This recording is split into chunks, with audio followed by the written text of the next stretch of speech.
Hello दोस्तों। आमतौर पर आप मुझे data entry tools, spreadsheet programme, workbook या वर्कशीट प्रोग्राम के नाम से जानते हैं। आज के दौर में मैं एक वर्कबुक के अंदर 10,48,576 रोज, 16,384 कॉलम्स, 17,17,98,69,184 सेल्स वाली अनगिनत वर्कशीट्स रख सकता हूँ। साथ ही इसमें एंटर डाटा को अलग अलग charts, graphics, smart arts, tables, formulas और फिल्टर्स के माध्यम से एनालाइज और समराइज कर सकता हूँ। लेकिन सवाल आता है, मैं हूँ कौन? क्या नाम है मेरा? किसने बनाया मुझे? क्या आवश्यकता है मेरी? क्या मैं से ही ऐसा? आइए जानते हैं।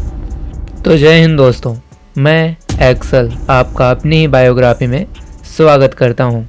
मैं संयुक्त राष्ट्र अमेरिका की 1975 में इस्टेब्लिश हुई कंपनी माइक्रोसॉफ्ट द्वारा बनाया गया स्प्रेडशीट प्रोग्राम माइक्रोसॉफ्ट एक्सेल हूँ। मुझे सर्वप्रथम 1985 में डग क्लेंडर और उनकी माइक्रोसॉफ्ट टीम द्वारा एप्पल मैकिन्टॉश, जिसे हम आज के डेट में मैक ऑपरेटिंग सिस्टम के नाम से जानते हैं, के लिए लॉन्च किया गया। मेरा यह वर्जन एक्सेल 1.0 के नाम से जाना जाता है।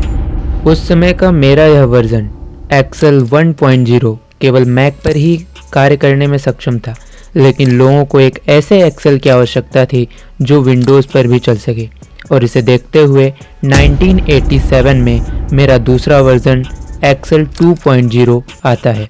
यह न केवल विंडोज़ में चलने वाला पहला एक्सेल वर्जन बनता है, बल्कि 1980s और 1990s के दशक के सबसे लोकप्रिय स्प्रेडशीट प्रोग्राम लोटस 123 को टक्कर भी देता है। अब आप सोच रहे हैं, आखिर लोटस 123 है क्या? लोटस 123 एक पुराना सॉफ्टवेयर प्रोग्राम है जो 1980s और 1990s के दशक में एक बहुत लोकप्रिय स्प्रेडशीट था, जिसने व्यक्तिगत कंप्यूटर क्रांति में महत्वपूर्ण भूमिका निभाई। यह ग्राफिक्स, स्प्रेडशीट फंक्शंस और डेटा प्रबंधन को मिलाकर एक ही एप्लीकेशन में 3 प्रमुख कार्यालय संचालन कार्य प्रदान करता था। जैसा कि एक्सेल 2.0 लोटस को टक्कर देता है और यहाँ से मेरी लोकप्रियता बढ़ती है, और साल दर साल मेरे नए नए वर्जन अपने अलग अलग इंटरफेस, टूल्स और फॉर्मूलाज के साथ दुनिया के सामने आते हैं।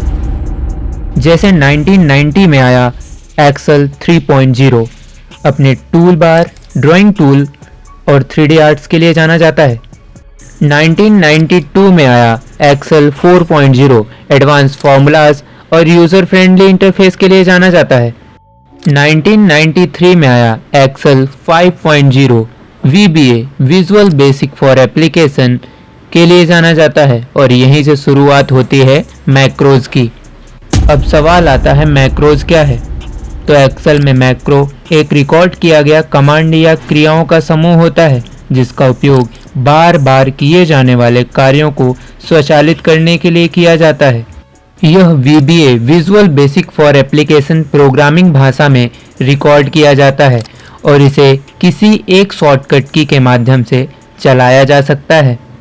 मेरे इस वर्जन एक्सेल 5.0 से शुरुआत होती है एक्सेल में ऑटोमेशन की, और इसी के बाद 1995 में आता है मेरा नया वर्जन एक्सेल 95, जो विंडोज़ के 32 बिट ऑपरेटिंग सिस्टम विंडोज़ 95 के साथ रिलीज़ होता है।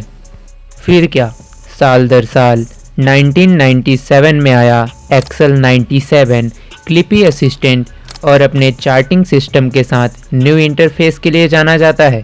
2000 में आया एक्सेल 2000, अपने वेब फीचर्स और डाटा रिकवरी टूल्स के लिए जाना जाता है।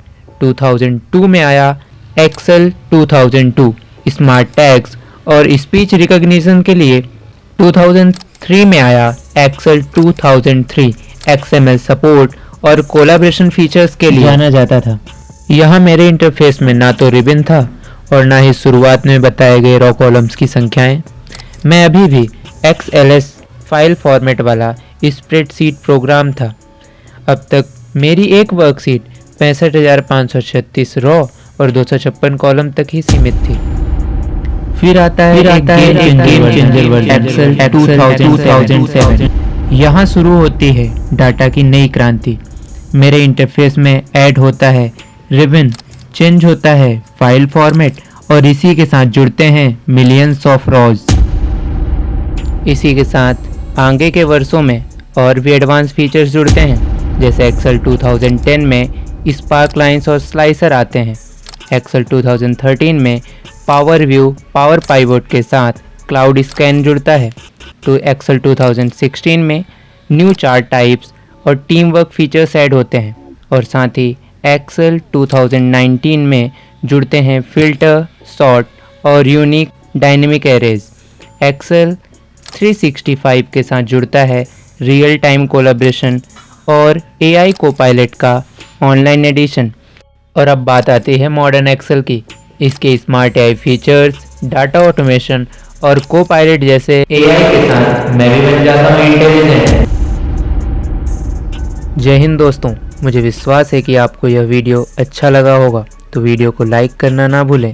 और जैसा कि हम इस प्रकार की बायोग्राफीज़ और ट्यूटोरियल्स सभी कंप्यूटर सॉफ्टवेयर्स के लेकर आने वाले हैं, तो चैनल को सब्सक्राइब करें और बेल आइकन ज़रूर क्लिक करें। धन्यवाद।